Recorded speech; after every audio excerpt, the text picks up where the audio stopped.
The Porsche 911 is the poster child for the very notion of a daily driver sports car. Performance when you want it, civility when you don't. The GTS model skews things more towards the fun side, offering more dynamic driving than the rest of the lineup while still being cozy. Now, there's a new Porsche 911 GTS ready to hit the streets. More powerful, faster, and better than ever. 5 different flavors of the 911 get the GTS treatment.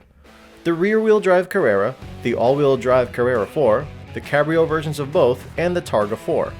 All pack the new 3-liter twin-turbo flat-6 power plant that churns up 450 horsepower and 405 pound-feet of torque. The new turbo engine cranks out 30 more horsepower than the Carrera S, and 20 horsepower more than the naturally aspirated engine in the previous GTS.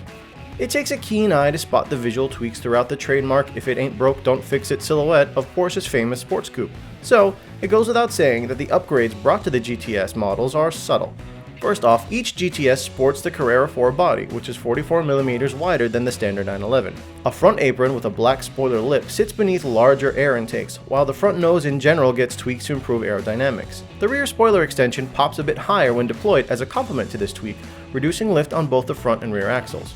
If you need something a little bit more concrete to give the folks in your Porsche club a case of FOMO, the GTS will rock black 20-inch wheels with center locks, smoked taillights, black logos and exhaust, and a standard black roof for the Targa model. The GTS felt comfortable on jarring roads despite its track-ready setup. Thanks to the Porsche active suspension management, the electronically controlled dampers kept things feeling firm yet comfortable. With a twist of the drive mode selector on the steering wheel, the GTS is primed for performance. In either Sport or Sport Plus, the GTS engine response is sharper, and shifts with the 7-speed PDK dual-clutch transmission become even quicker.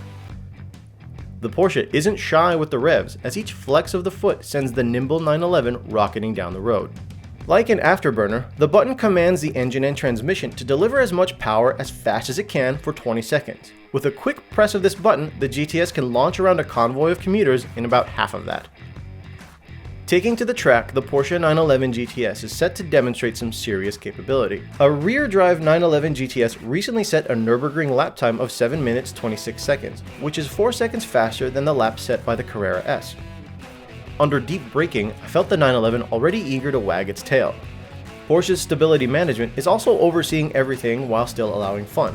In its latest form, it allows for the back end to swing out a little further before intervening.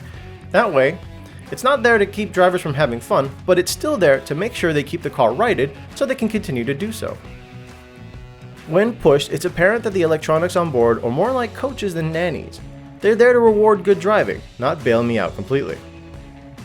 The optional rear axle steering is some tricky voodoo, with the rear wheels turning slightly in place in relation to your speed and the angle of the front wheels.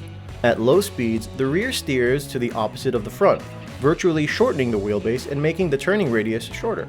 At high speeds, the rear wheels mirror the front, giving the car the stability of an extended wheelbase. Throughout the drive, the PDK was firing through gears faster than human thought, and the GTS felt planted, rotating through bends and relentlessly gripping the track through high-speed kinks with tenacity. All the while, the cabin is cool and comfortable, preventing weariness over long stints and thus keeping me more sharply attuned to the task at hand. At the end, we simply drove away, the 911 GTS reverting back from its track-hungry Mr. Hyde to the stately Dr. Jekyll. When the Porsche 911 Carrera GTS makes its way stateside in April, GTS models will start at $119,000 for the rear-drive coupe, and will go up from there for the all-wheel drive and cabriolet versions, reaching as high as $138,200.